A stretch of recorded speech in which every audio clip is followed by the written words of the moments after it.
आपने बोलने का समय दिया। मैं मान्यवर उस जमीन से आता हूं जो सरजमीन गंगा और जमुना के बीच में है और गंगा और जमुना की तहजीब को वो पोसने का काम करती है। एक तरफ मां शाकुंभरी की सिद्धपीठ है, दूसरी तरफ दारुल उलूम देवबंद है। मैंने लास्ट टाइम भी एक डिमांड रखी थी माननीय मंत्री जी से कि सहारनपुर के रेलवे स्टेशन का नामांकन मां शाकुंभरी देवी के नाम पर कर दिया जाए। मैं माननीय रेल मंत्री जी से आग्रह करना चाहता हूं, बहैसियत मुसलमान आपसे एक डिमांड कर रहा हूं और बहुत अपने क्षेत्र की बड़ी डिमांड कर रहा हूं। और देवबंद जिसने जंग आज़ादी की लड़ाई में दारुल उलूम का एक अहम किरदार रहा हो, वहां फ्रीडम फाइटर मौलाना हुसैन अहमद मदनी साहब के नाम पर देवबंद के रेलवे स्टेशन का नामांकन कर दिया जाए। आपने जो वादे किए, निश्चित रूप से मैं अपने जनपद के लिए तरफ से आपका धन्यवाद करता हूं कि आपने वंदे भारत लखनऊ स्टार्ट की। एक वादा आपका पेंडिंग है, वो याद दिलाना चाहता हूं कि इलाहाबाद के लिए भी आपने हमसे वादा किया था। चूंकि हमें हाई कोर्ट मिल नहीं रहा है और हाई कोर्ट हमारा दुर्भाग्य है कि हमारा दूसरे जो राजस्थान का हाई कोर्ट हमसे नजदीक है। अगर मैं राजस्थान हाई कोर्ट जाना चाहूं तो नजदीक, पंजाब जाना चाहूं तो नजदीक।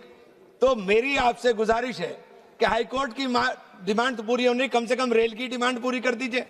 तो मेरी आपसे ये मौदबाना दरखास्त है कि आप इसके ऊपर बहुत गौर व फिक्र कर, और हुजूर घंटी मत बजाइएगा, मेरी बज जाएगी एकदम घंटी, इसलिए प्लीज जरा थोड़ा सा पढ़ने दीजिएगा।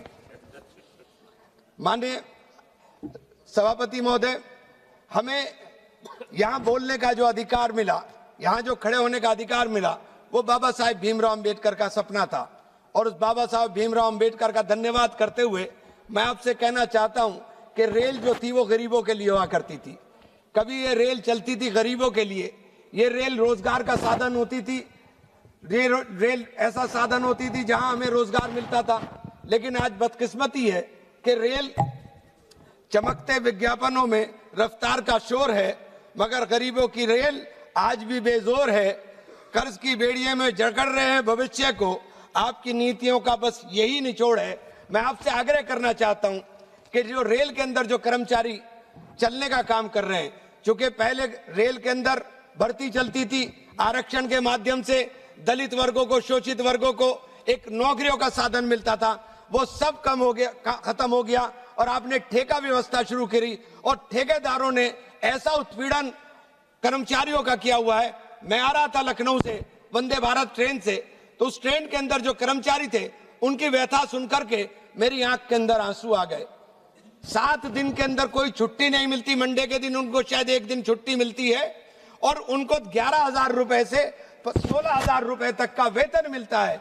और उसके अंदर ड्यूटी उनकी, उसी ट्रेन से जाना है, उसी ट्रेन से आना है, उनकी ड्यूटी 20 से 22 घंटे की मान्यवर होती है।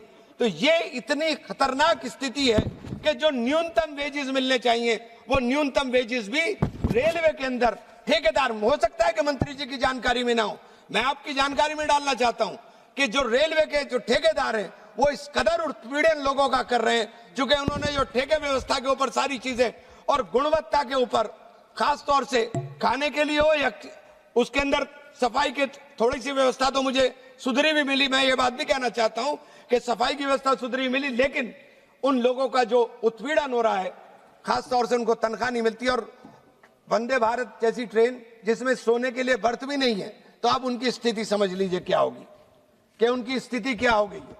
तो ऐसी स्थिति रेलवे के अंदर जो, क्योंकि बेरोजगारी इतनी है, रोजगार मिलता नहीं तो बेचारे उसी काम के लिए करने पर।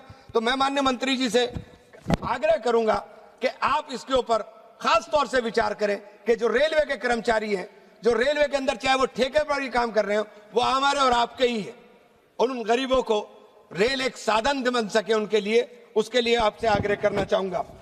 आपसे आग्रह करना चाहूंगा कि हमारे सहारनपुर से वाया शामली जितनी ट्रेन आपने कोरोना काल के अंदर बंद हो गई थी, उन ट्रेन को स्टार्ट करा दे, चूंकि वो गरीबों का सहारा है, वो गरीबों के लिए है। उसके अंदर एसी की ट्रेन नहीं थी, वो गरीबों की ट्रेन है। उन गरीबों की ट्रेन चलाने का अगर आप काम करेंगे तो निश्चित रूप से बात बड़ा हम आपके आभारी होंगे।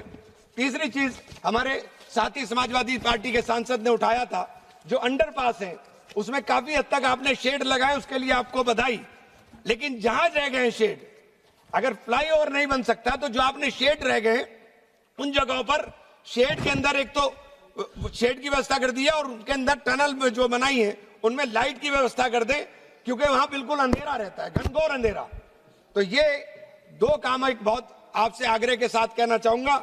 और फिर आपने मुझे बोलने का मौका दिया, क्योंकि मैं माननीय अधिष्ठाता महोदय को देख रहा हूं कि आप बार बार देख रहे हैं मेरी तरफ। मैं बस खत्म करने चाह रहा हूं। अमीरों के आंगन में तो बस बहारें ही बहारें हैं, गरीब की बस्ती में तो बस सन्नाटे और शरारे हैं।